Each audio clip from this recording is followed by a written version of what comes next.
الٹی ہو گئی سب تدبیریں، کچھ نہ دبا نے کام کیا۔ امریکہ کو مینوفیکچرنگ ہب بنانے اور تجارتی خسارے کو کم کرنے کے لیے جس جنگ کی ٹرمپ نے شروعات کی تھی وہ اب ان کے گلے پڑتی نظر آ رہی ہے۔ نئے اعداد و شمار کے مطابق امپورٹ پر بھاری ٹیرف کے باوجود نومبر میں امریکہ کا تجارتی خسارہ 2 گنا ہو کر 56.8 بلین ڈالر تک پہنچ گیا۔ رپورٹ کے مطابق جنوری 2026 تک امریکہ میں ٹیرف کی اوسط شرح 17% تک پہنچ چکی ہے، جو کہ 1935 کے بعد سے سب سے زیادہ ہے۔ دوسری جانب ٹرمپ کی دھمکیوں کی وجہ سے امریکہ کے تاریخی ایلائز امریکہ کے حریفوں کے قریب تر ہو رہے ہیں۔ اس کی سب سے بڑی مثال یورپی لیڈرز کی دھڑا دھڑ بیجنگ لینڈنگ اور EU India mother of deal ہے۔ یہی نہیں، انہی پالیسیز کی وجہ سے ٹرمپ کے اپنے ووٹر سپورٹرز میں ان کی اپروول ریٹنگ بھی گر رہی ہے۔ کیا ٹرمپ اپنے ہی ریگلیس پالیسیز کا شکار بننے جا رہے ہیں؟ ICC T20 ورلڈ کپ کے لیے پاکستان ٹیم کی کٹ کی رونمائی کی منسوخی نے قومی ٹیم کی ٹورنامنٹ میں شرکت کو مشکوک بنا دیا ہے۔ ذرائع کے مطابق تاحال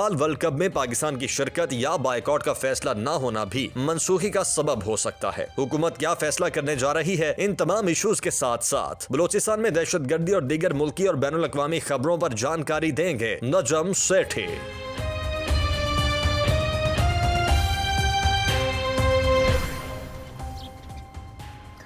السلام علیکم، آپ دیکھ رہے ہیں آج کی بات سیٹھی کے ساتھ اور میں ہوں سید عائشہ ناز۔ میرے ساتھ موجود ہے نجم سیٹھی صاحب۔ السلام علیکم۔ سیٹھی صاحب، کیسا جا رہا ہے ٹور آسٹریلین ٹیم کا؟ آسٹریلیا 2 میچز ہار چکا ہے، ایکسلنٹ۔ اچھی میرا خیال ہے کلین سویپ ہونی چاہیے کل۔ ہاں، اچھی پرفارمنس لگ رہی ہے آپ کو پوری ٹیم کی؟ Very good. ہوم گراؤنڈ ہے، اسپنرز ہیں، ان کی تھوڑی ٹیم ڈپلیٹڈ ہے، وہ بھی ٹیسٹ کر رہے ہیں نا اپنے لڑکوں کو بیفور دا ورلڈ کپ۔ آپ کی تو فل اسٹرینتھ ہے، تو اس لیے آئی تھنک کارکردگی ہماری اچھی ہے، but I hope they can keep it up. یہ تو بڑا انٹرسٹنگ لگ رہا ہے کہ اچھا پرفارم کر رہے ہیں ہمارے players, youngster especially Babar Azam صاحب کے حوالے سے ہیں کچھ تحفظات، but on the other side جو ایک بہت بڑی خبر جس کا ایک عرصے سے انتظار ہے اور آپ نے پیشین گوئی بھی کر دی تھی کہ اس میں کیا ہونا چاہیے یا کیا ہوگا، ہلکا پھلکا یہ اشارہ دیا تھا، آپ نے مزید نہیں بتایا تھا کہ شاہ جہان صاحب المعروف محسن نقوی صاحب المعروف شاہ جہان صاحب سے آپ کی میٹنگ ہوئی تھی۔ سیٹھ صاحب، ابھی تک اس کے بارے میں کوئی بڑی خبر نہیں آئی، کیا اتنا پیچیدہ فیصلہ جو ابھی تک نہیں ہو سکا کہ پاکستان T20 ورلڈ کپ میں جائے گا یا نہیں جائے گا؟ وہ ایک کٹ کی رونمائی ہونی تھی، وہ بھی کہیں ڈیلے ہو گئی، کیا مسئلہ ہوا؟ نہیں، مسئلہ تو ہے نا، اور پیچیدہ ہے، تو اس لیے میرا خیال ہے سارے اسٹیک ہولڈرز کو کنسلٹ کیا جا رہا ہے۔ یہ صرف کرکٹ کی تو اب مسئلہ نہیں رہا نا، اب تو سیاست کا مسئلہ بن چکا ہے، سیکیورٹی کا مسئلہ بن چکا ہے، حکومتوں کے درمیان جو تعلقات ہیں اس کا مسئلہ بن چکا ہے، beyond PCB and BCCI and ICC۔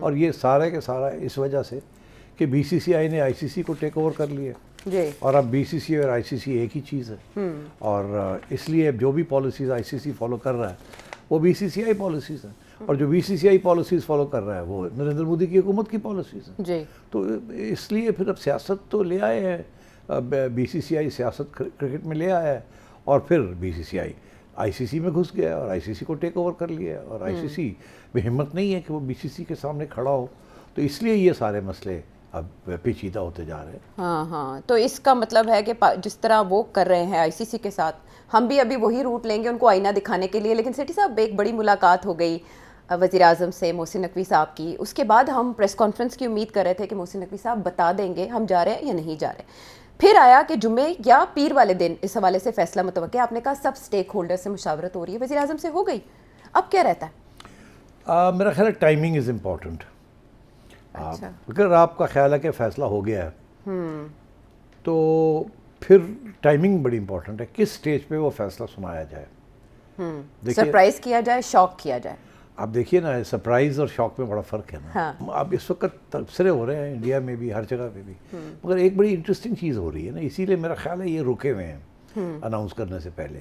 ایک تو یہ کہ BCCI کی بڑی تنقید ہو رہی ہے، صرف پاکستان میں نہیں، انٹرنیشنلی بھی BCCI اور ICC کی تنقید ہو رہی ہے، اور انڈیا کے اندر بھی اب سوال کھڑے شروع ہو گئے ہیں کہ BCCI نے بہت سیاسی طور پہ ICC کو ٹیک اوور کر کے اور کرکٹ میں سپورٹس میں پالیٹکس لے آئے۔ تو میرا خیال ہے اگر ایسی باتیں چل رہی ہیں تو باتوں کو تھوڑی سی ہوا اور ہونی چاہیے، موقع اور ملنا چاہیے لوگوں کو، تھوڑی سی ٹینشن اور کریٹ ہو جائے تو لوگ اور پریشان ہو جائیں گے کہ یہ BCCI اور ICC کی وجہ سے یہ سب رکاوٹیں آ رہی ہیں۔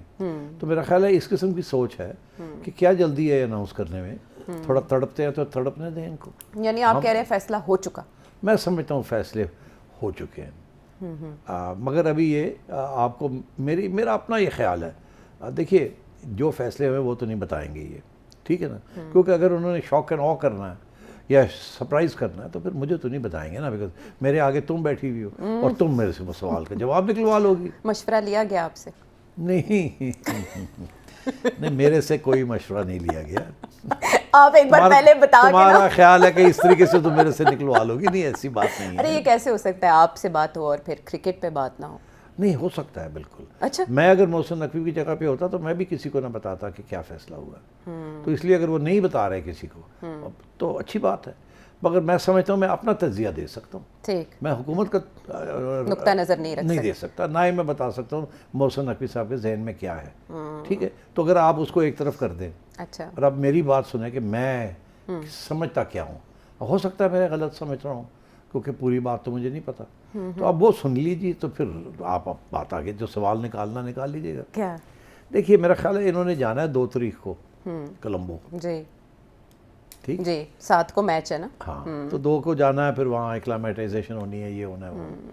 اب سوال یہ ہے کہ اگر انہوں نے میچ کھیلنا ہے کولمبو میں انڈیا کے ساتھ تو پھر 2 کو جانا پڑے گا, اور اگر انہوں نے ابھی سے فیصلہ کر کے اناؤنس کرنا ہے کہ ہم نے انڈیا کے ساتھ ابھی پل آؤٹ کر رہے ہیں تو پھر یہ 2 کو نہیں جائیں گے کولمبو, جی ٹھیک ہے. ہاں, وہ کہیں گے ہمارا میچ ہی نہیں ہے, 5 کو ہے میچ, 7 کو ہے, تو ابھی 2 تاریخ میں 2 ہم دن ابھی ہے. نہیں جاتے. ہاں, تو ایک تو یہ فیصلہ کرنا ہے, اچھا, دوسرا یہ ہے کہ اگر ہم نے کھیلنا ہے تو پھر 2 کو چلے جاتے ہیں, نہیں کھیلنا تو نہیں جاتے.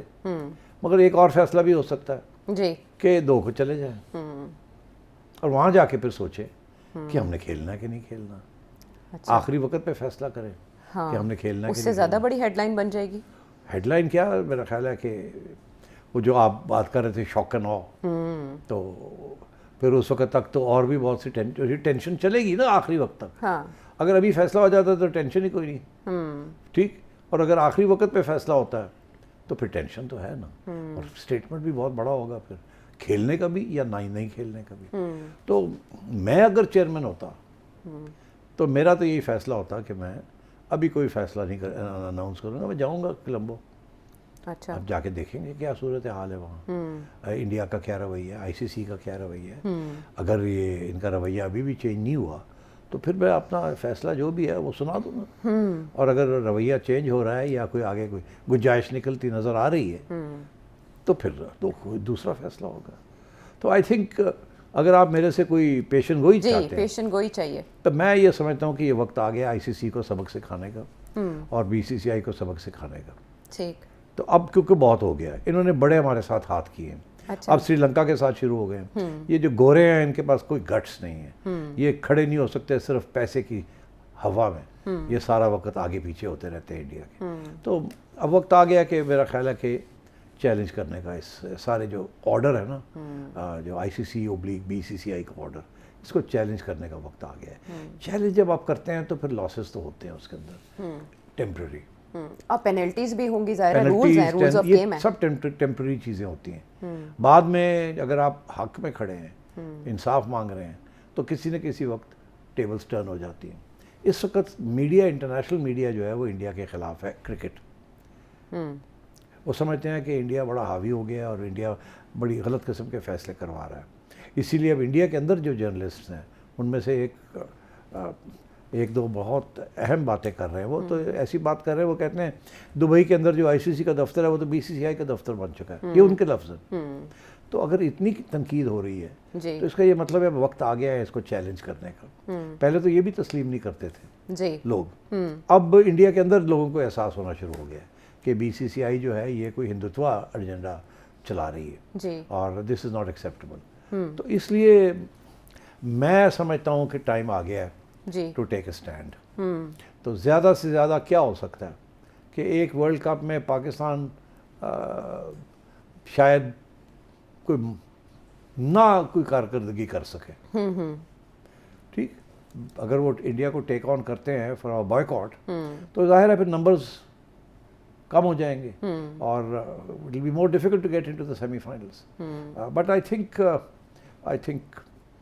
کوئی راستے ہیں اور وہ راستے اختیار کرنے چاہیے اور انڈیا کو سبق سکھانا چاہیے اور آئی سی سی کو سبق سکھانا چاہیے. دیکھیے اب پاکستان, میں بڑا خوش ہوں کہ پاکستان کی ٹیم آسٹریلیا کے ساتھ یہ سیریز جیتنے جا رہی ہے. اس سے پہلے بھی ایک سیریز انہوں نے سری لنکا کے خلاف جیتی. جی I think this is very good. جتنی آپ سیریز جیتیں گے بیفور دا ورلڈ کپ اتنی آپ کی اہمیت بڑھے گی, اتنی آپ کی برانڈ ویلیو بڑھے گی, اتنی ویورز کی خواہش ہوگی کہ انڈیا پاکستان کا کلیش ہو, کہ پاکستان آگے بڑھے. تو جہاں پاکستان کھیلتا ہے تو ظاہر ہے 200 ملین پیپل آ جاتے ہیں جی اینڈ منی مور. تو میرا خیال ہے کہ یہ بڑا اچھا کیا ہے فیصلہ پی سی بی نے کہ ورلڈ کپ سے پہلے یہ گیمز پاکستان میں رکھی ہیں, اور وہ جو سیریز چل رہی ہے وہ جیت رہے ہیں. اب یہ دوسری سیریز جیتیں گے. جی 7 سال بعد جیت چکے. ایکسلنٹ. سو آئی تھنک اس کے بعد اب اور بھی انٹرسٹ ہو جائے گا کہ پاکستان کھیلے, because it's on a winning streak. پہلے تو یہ تھا نہیں کمزور ٹیم ہے اور نہیں کھیلتے, نہ کھیلنے کی فرق پڑتا ہے. کبھی یہ بگ 3 میں تھے Australia with India and England, اور پھر یہ حالت تھی کہ جی آپ 8ویں نمبر پہ آگے تھے اور پتہ نہیں کوالیفائی بھی ہوتے ہیں کہ نہیں ہوتے. تو آئی تھنک اب آپ اپنی ڈیمونسٹریٹ کر دیں کہ جی we are amongst the rising teams. ٹھیک ہے, گر گئے تھے, اٹھ گئے, اینڈ ہمیشہ we are a very exciting team to watch. And so therefore I think the time has come کہ آپ کوئی پرنسپل پوزیشن لیں اور ایک ہی دفعہ جھٹکا دیں آئی سی سی کو. پھر دیکھا جائے گا آگے کیا ہوتا ہے. کوئی اتنی آسمان نہیں گر جائے گا آپ کے اوپر.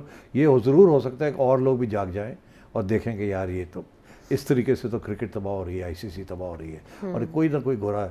کیونکہ جب تک گورا نہیں کھڑا ہوگا نا تو یہ بی سی سی آئی چلتی جائے گی ایسے ہی. اور اگر Australia, England, New Zealand, South Africa, ان میں سے آسٹریلیا, انگلینڈ میں سے کوئی بھی کھڑا ہو گیا, ایک بھی کھڑا ہو گیا نا تو یہ بی سی سی آئی بڑھ جائے گی. اور اب ان کو سمجھانا ہے کہ یار کھڑے ہو جاؤ, اور اگر خود ابھی ہمت نہیں ہے تو پھر آپ ہٹ کے دیکھیں پھر کیسے مینیج کرتے ہیں. سب سے پہلے تو براڈ کاسٹر جو ہے ان کے گلے پڑ جائے گا, وہ بھی انڈین براڈ کاسٹر ہے. وہ کہے گا ساری ریونیو گر گئی تو آپ مہربانی کریں ہماری ریونیو پوری کریں. وہ تو ان کو مرتے ہیں, پیسے کم ہو نا تو مرتے ہیں یہ سارے. ٹھیک. اور ہمارا ایڈوانٹیج یہ ہے کہ پی ایس ایل نے آپ کو اپنے پاؤں پہ کھڑا کر دیا. ایک زمانہ تھا بیفور پی ایس ایل عائشہ کہ سارے کے سارے جو پیسے آتے تھے وہ آئی سی سی کے ٹورنامنٹ سے آتے تھے اور بائی لیٹرل سیریز سے آتے تھے. ٹھیک. اور وہ اس کے ساتھ بیئرلی آپ مر کے پی سی بی کو چلاتے تھے. کوئی اسٹیڈیم نہیں بنا سکتے تھے, کوئی کچھ نہیں کر سکتے تھے. ٹھیک. اور بس ایسے ہی چلتا تھا, خرچے اتنے زیادہ تھے اور پیسے ریونیوز کم تھی. اب جب سے پی ایس ایل شروع ہوا ہے, پی ایس ایل نے آپ کو اتنی ہی ریونیو دے دی ہے, اس سے زیادہ جو کہ آئی سی سی دیتی ہے آپ کو. تو آپ کو آپ کے ریونیو اسٹریم ڈبل ہو گئی ہے. اب آپ کے پاس آپ اپنے پاؤں پہ کھڑے ہو سکتے ہیں. آئی سی سی کو کہہ سکتے ہیں کہ جی جاؤ تسی گڈیاں اڑاؤ بس. اب تو اشارہ بہت اچھا تھا سیٹھی صاحب آپ کا, بڑا تو بس بس نہیں تو وہ بھی کٹ دیں گے, نہ کرو مکوا بس کرو. چلے میں اشارہ نہیں کرتی, لیکن مجھے آؤٹ کا اشارہ نظر آ رہا ہے. آپ کی بات اور محسن نقوی صاحب کی جو میڈیا ٹاک تھی ریگارڈنگ بی سی سی آئی, بڑا تال میل ہے. ویسے بے شک آپ کی آپس میں ڈسکشن نہ ہوئی ہو, لیکن سمجھ آ رہی ہے بات. اچھا سیٹھی صاحب, آپ نے کہا کہ پاکستان کے انڈیا کے ساتھ میچ کی بڑی گونج ہوتی ہے, اور ظاہر ہے پریشر کوکر میچ ہوتا ہے, انٹرنیشنلی بھی بڑے شوق سے دیکھا جاتا ہے, اور اس میں اب تک ہم نے زیادہ تر دیکھا کہ کافی عرصے سے انڈیا ایج لیے ہوئے. اب اسکاٹ لینڈ سے ریپلیس کر دیا انہوں نے بنگلہ دیش کو کہ ان کا کوئی پرابلم نہیں لگا, لیکن پاکستان کو آپ کے خیال میں یوگینڈا سے ریپلیس کر کے وہ میچ چلا پائیں گے یوگینڈا کے ساتھ؟ نہیں, یوگینڈا ہے یا آئرلینڈ ہے, مطلب ہے کہ یہ تو مذاق بنتا جا رہا ہے. ہاں, تو یہ اچھی بات ہے نا کہ لگے کہ مذاق ہے. یہ دنیا دیکھ رہی ہے کہ یہ اب آئی سی سی مذاق کر رہی ہے نا. اگر پاکستان نہیں کھیل رہا تو اسکاٹ لینڈ اور اس کے یوگینڈا لے آئیں, مطلب ہے کہ تو اوبیسلی اٹس اے جوک. اچھی بات ہے نا, لافنگ اسٹاک بن گیا. ہاں اچھی بات ہے. تو میں یہ سمجھتا ہوں کہ اگر ایسے فیصلے ہمارے کرکٹ بورڈ کرتا ہے جس کے ساتھ آئی سی سی اور بی سی سی ایکسپوز ہوتے ہیں, تو آج فکر کرنے کی زیادہ ضرورت نہیں ہے.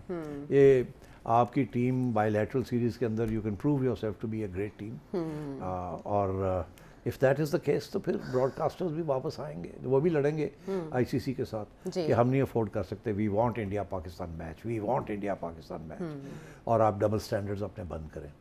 تو آئی تھنک گوئنگ فارورڈ وہ کہتے ہیں نا کہ ایک اب وقت آ گیا ہے ٹو ٹیک سم ڈیسیجنس, اور ہم نے بڑی کوشش کی ہے انڈیا کو سمجھانے کی, اور تو انڈیا سمجھتا نہیں ہے, وہ سمجھتا ہے they can get away with it, اور آج تک they have got away with it. Example دیتا ہوں آپ کو.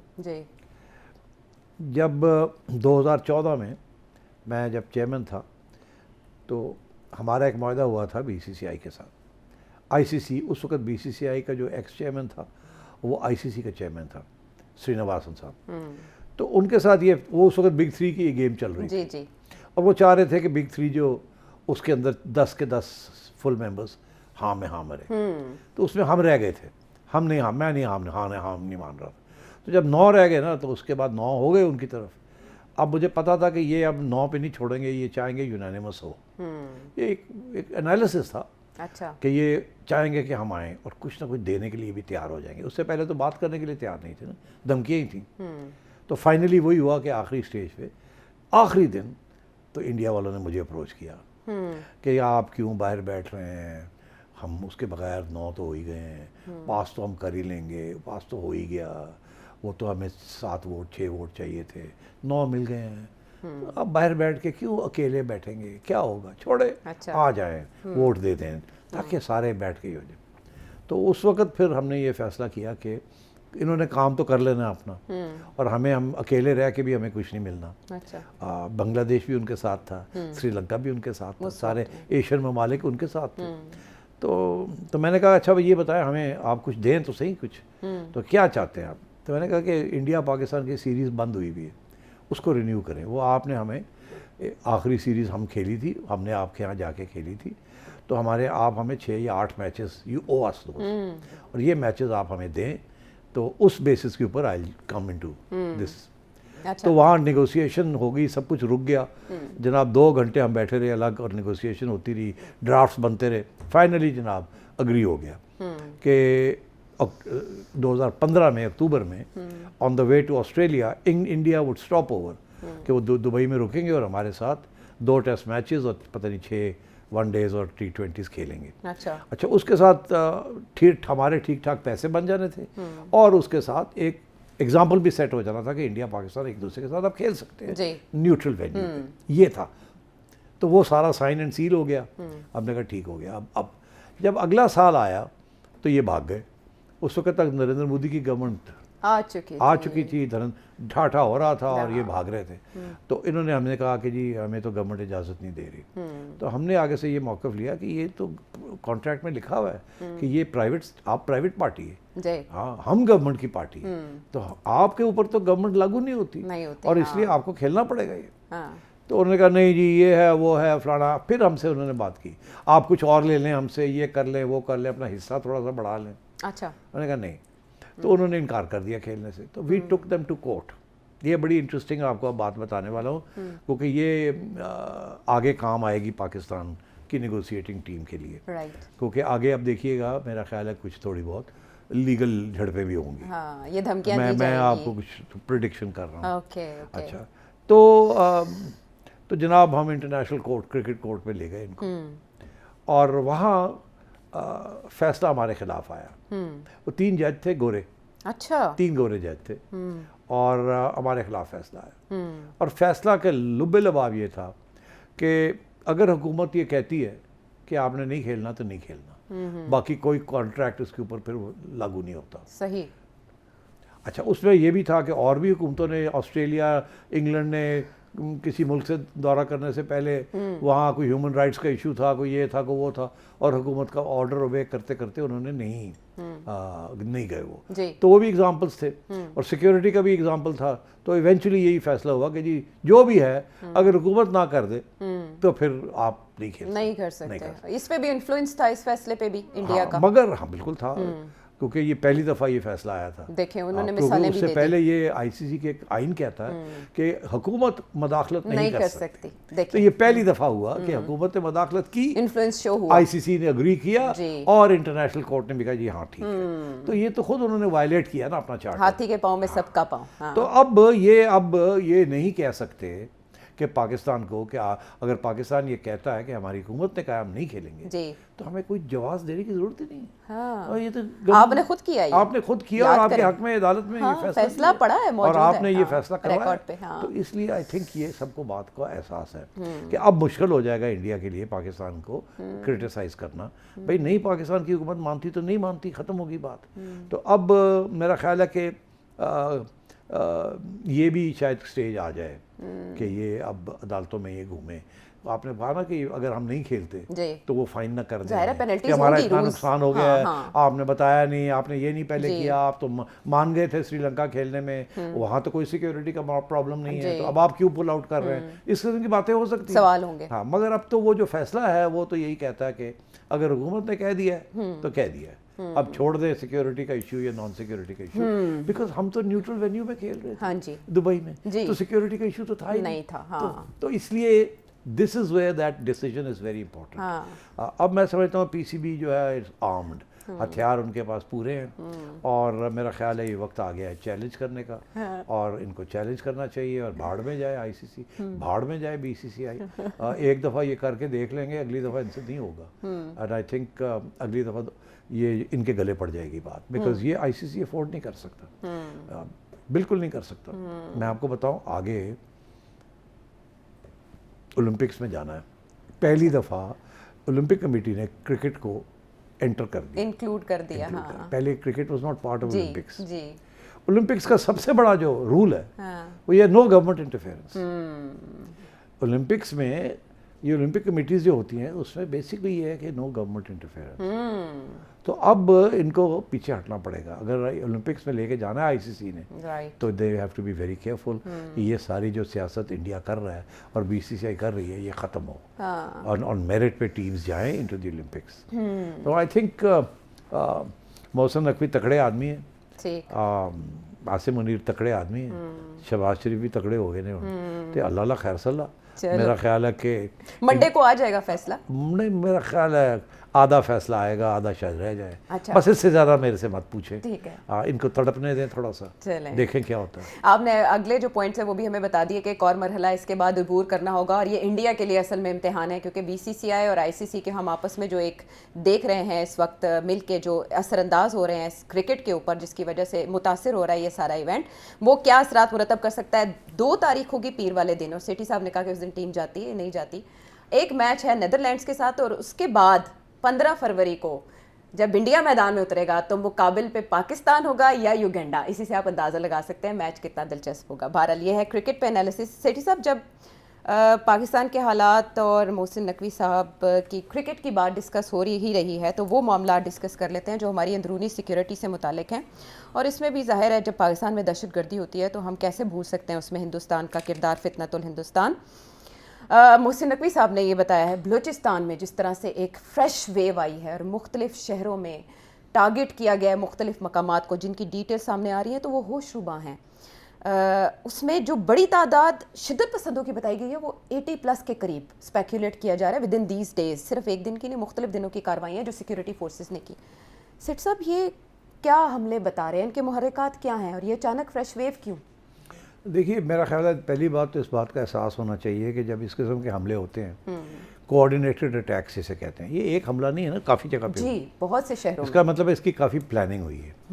ٹھیک، پلاننگ ہوئی ہے، کوآرڈینیشن ہوئی ہے جی، اور ریسورسز اکٹھے کیے گئے ہیں. تو یہ پلان 6 ماہ پہلے بنا ہوگا. اچھا، پھر اس کی پلاننگ ہوئی ہوگی، پھر اس کی ریکنیسنس کی ہوگی، پھر کوآرڈینیشن کی ہوگی، پھر ہتھیار، پیسے، ٹریننگ، یہ سب کچھ ہوا ہوگا. تو اس کا یہ مطلب یہ نہیں ہے کہ یہ بس کسی نے سوچا ہے کہ یہ اچھا وقت ہے کرنے کا، کیونکہ ایران اور امریکہ کی کلیش ہونے جا رہی ہے اور اس افراتفری کے اندر ہم بھی کچھ کر دیں. یہ ایسے نہیں ہے. یہ میرا خیال ہے کہ یہ پہلے کی پلاننگ ہے، 6 ماہ پہلے کی، 2 مہینے 3 مہینے 4 مہینے پہلے کی پلاننگ ہے، اور اس پلاننگ کے تحت یہ سب کچھ ہوا ہے. اور یہ پارٹ آف دی انڈین وہ جو ہے نا ڈی اسٹیبلائز کرنے کا پلان، یہ وہی ڈوول صاحب کا پلان چل رہا ہے. اور یہ اس وقت ڈیسپریٹ ہوئے ہیں بیکاز ان کے لوگ مارے بھی جا رہے ہیں نا. And so now they are, تو اس وقت اس میں نہ ایران کا ہاتھ ہے نہ امریکہ کا ہاتھ ہے. یہ انڈیا 120% یہ انڈیا اسپانسرڈ ٹیررزم جو ہے پلانڈ ہے یہ سب کچھ. اور اب اس لیے لگتا ہے ایسے ہے کہ یہ کیونکہ ابھی ایک بہت بڑی کانفلکٹ ہمارے بارڈرز پہ ہونے والی ہے، تو ایسے نہ ہو کہ شاید وہ کانفلکٹ سپل اوور ہو جائے ہمارے علاقوں میں. فار ایگزامپل، امریکہ کی کوشش ہے کہ ایران کے اندر ریجیم چینج ہو. ریجیم چینج کے لیے انہوں نے بڑی کوشش کی، ابھی تک ہوئی نہیں. ان کی یہ کوشش ہے کہ وہاں کیوس اور بریک اپ ہو جائے ایران. بریک اپ ایران کے لیے انہوں نے پراکسیز تیار کی ہوئی ہیں. ایک پراکسی جو ہے وہ ہے آپ کی آذربائیجانی سیسیشنسٹ آذری. دوسری جو پراکسی ہے وہ وہ کردستان بناتے ہیں. تیسری ہے سیستان کے اندر بلوچ ایک تحریک ہے جو کہ وہ بھی علیحدگی پسند تحریک ہے, اس کو بھی امریکہ سپورٹ کرتا ہے. یہ تینوں کو امریکہ یا اسرائیل سپورٹ کرتا ہے. تو اگر وہاں ایسی صورتحال ہوتی ہے تو یہ جو بلوچ والا ایشو ہے یہ اسپل اوور ہو سکتا ہے نا, ان کے بلوچ اور ہمارے بلوچ یہ آپس میں اکٹھ کر سکتے ہیں کہ وہ ایک دوسرے کو مضبوط کریں. تو یہ گریٹر بلوچستان کا جو پرانا پروجیکٹ ہے وہ اسی قسم کی باتیں اس میں ہوتی ہیں. تو میرا خیال ہے کہ that will not be good for Pakistan. اس لیے ہمارے بھی یہ کوشش ہے کہ جتنی جلدی ہم ان کو کچھ لیں تاکہ یہ بلوچستان کا جو سیسیشنسٹ موومنٹ ہے یہ زور نہ پکڑے. کل کو اگر ایران کے اندر کچھ ہوتا ہے اور امریکہ جو ہے جا کے بلوچ کو اسسٹ کرتا ہے یا ہیلپ کرتا ہے ایرانی بلوچ کو, تو یہ نہ ہو کہ پھر ہمارے بلوچ بھی اس تنظیم کا حصہ بن جائے اور کوئی پرابلم نہ بن جائے ہمارے لیے. اس لیے آپ نے دیکھا کہ ہماری سیکیورٹی فورسز فل الرٹ پہ ہیں, اور میرا خیال ہے پہلی دفعہ ہے کہ اتنے بلوچ انسرجنٹس مارے گئے ہیں. اب تو 100 سے زیادہ تعداد بتائی جا رہی ہے اور 12 مقامات پہ کوآرڈینیٹڈ اٹیک, جیسے آپ بتا رہے ہیں کہ پلاننگ بڑے عرصے سے چل رہی ہوگی. تو یہ this is not some thing, یہ توقع کی جانی چاہیے تھی کہ یہ کریں گے. اچھا صرف اس کا انٹرسٹ اس لیے بڑھ گیا اس وقت کہ ایک تو یہ کوآرڈینیٹڈ اتنی بڑی اٹیک پہلے نہیں ہوئی, اور دوسرا یہ ہے کہ یہ بالکل اس وقت پہ یہ لانچ ہوئی ہے جس وقت توقع یہ کی جا رہی ہے یا لوگ یہ سوچ رہے ہیں کہ امریکہ ایران پہ حملہ کرنے والا ہے اور یہ جو سیسیشنسٹ تنظیمیں ہیں ان کی مدد دے گا کرے گا. اینڈ سو آئی تھنک اس کی جو ٹائمنگ ہے وہ تھوڑی سی آپ کو الارمسٹ لگ رہی ہے. بٹ میں یہ سمجھتا ہوں یہ پہلے سے یہ پلان تھی, بٹ اس کی اب کیونکہ اس وقت آئی ہے تو اس کی اہمیت بڑھ گئی. سیٹ صاحب, بی ایل اے کا ذمہ داری قبول کرنا اور اسے آپریشن ہیروف کا دوسرا مرحلہ قرار دینا, دوسری طرف اختر مینگل کا وزیر داخلہ کو تنقید کا نشانہ بنانا, کیونکہ انہوں نے اگست 2024 میں یہ کہا تھا کہ یہاں آپریشن کی ضرورت نہیں ہے بلوچستان میں, یہ صرف ایک SHO کی مار ہے بلوچستان کے مسائل. اب ہم دیکھ رہے ہیں کہ کوئٹہ, دالبندین, پسنی, گوادر جیسے جگہوں پر اس طرح کے اٹیکس ہو رہے ہیں, سوسائڈ اٹیکس بھی رپورٹ کیے جا رہے ہیں. آپریشن کی ضرورت ہے جیسے ہم KP میں دیکھتے ہیں کہ نہیں, آپریشن یہاں اس قسم کا آپریشن نہیں ہو سکتا جس قسم کا آپریشن طالبان کے خلاف سوات میں ہوا تھا یا وزیرستان میں ہوا تھا. اس آپریشن میں اور اس کاؤنٹر انسرجنسی میجر میں فرق ہے. وہ یہ تھا کہ وہ وہاں تھے, they were based in Swat, ان کی فورسز وہاں تھی, ان کے خلاف ایک ملٹری آپریشن ہوا, ان کو پھر ڈیفیٹ کیا اور وہ بھاگے وہاں سے افغانستان چلے گئے. یہ ہے کہ یہ پہلے سے افغانستان میں بیٹھے ہیں, وہاں سے اندر آ کے اٹیک کرتے ہیں اور پھر واپس چلے جاتے ہیں. اچھا, تو یہ فرق ہے. تو ان کے خلاف آپریشن نہیں ہو سکتا, ان کے خلاف آپریشنز انٹیلیجنس بیسڈ آپریشنز ہوتے ہیں, اور جب یہ اٹیک کرتے ہیں تو اس وقت ایٹ دیٹ سٹیج ان کو کاؤنٹر کیا جاتا ہے. یہ نہیں ہو سکتا کہ آپ وہاں 2 لاکھ فوجی بھیج دیں اور سارا بلوچستان کو وہ کور کر لیں, وہ نہیں کر سکتے کیونکہ یہ وہاں ہے ہی نہیں. یہ تو آتے ہیں اور کر کے چلے جاتے ہیں. ان کے پاس کوئی ایریاز انڈر دیئر کنٹرول نہیں ہے فل فلیشڈ. تو اس لیے you can't compare it to that operation. But یہاں آپریشنز کرنے پڑیں گے انٹیلیجنس بیسڈ آپریشن, اور وہ یہ کر رہے ہیں. جی, تو آپ نے اس میں پھر افغانستان کا نام لیا ونس اگین. اب اس پر افغانستان کے ساتھ ہمارے معاملات دوبارہ سے بگڑیں گے. ہم تو ان سے ایک عرصے سے مطالبہ کرتے ہیں, ایک سیز فائر ہے, فرجائل. دن بدن یہ بات کم نہیں ہو رہی, بڑھتی جا رہی ہے. یا تو ہوتا نا کہ ہم نے قابو کر لیا ہوتا ان کو, وہ تو نہیں. یہ اس سے پتہ چلتا ہے کہ ان کی ریکروٹمنٹ بھی جاری ہے, ان کو ہتھیار بھی مل رہے ہیں, ان کو پیسے بھی مل رہے ہیں. اور یہ ہو نہیں سکتا کہ انڈیا یہ سارا کچھ کر رہا ہو اور افغانستان کی حکومت کو نہ پتہ ہو یا وہ کوشش بھی نہ کر رہی ہو روکنے کی. وہ تو انڈیا میں جا کے بیٹھ جاتے ہیں, وہ تو انڈیا کے ساتھ اب تعاون کر رہے ہیں اور کوآپریشن کر رہے ہیں اور معاہدے کر رہے ہیں. تو آئی تھنک اس کا یہ مطلب ہے کہ یہ اب پاکستان اور افغانستان کے درمیان جو تعلقات ہیں اور بھی خراب ہوں گے, اور دس از ویری ڈینجرس بیکاز ہماری افغان پالیسی جو ہے وہ کامیاب نہیں ہوئی, اور ہم افغانستان میں طالبان کے ساتھ تعلقات ٹھیک کر نہیں سکے. اب اس میں کیا وجہ ہے, اور کافی کمپلیکیٹڈ میٹر ہے یہ, اس کے اوپر بات الگ ہو سکتی ہے. بٹ دیکھیے 2 ہاتھ سے تالی بجتی ہے. اب وہ افغانستان میں جو طالبان ہے وہ آئیڈیولوجیکل فورس ہے, آپ نان آئیڈیولوجیکل ہے, آپ پریگمیٹک فورس ہے. آئیڈیولوجیکل فورسز کے ساتھ پریگمیٹک فورسز نہیں کامیاب ہوتی, وہ سنتے نہیں کسی کی بات. اب وہ نہ وہ پیسے مانگتے ہیں, نہ وہ کچھ مانگتے ہیں, وہ کہتے ہیں ہم اسی جہالت میں رہنا چاہتے ہیں. نہ وہ UN کی بات مانتے ہیں, نہ امریکہ کی بات مانتے ہیں, نہ کسی کی بات مانتے ہیں. تو آپ کی بات کہاں مانیں گے وہ. اور پھر ایک تاریخ کا ایک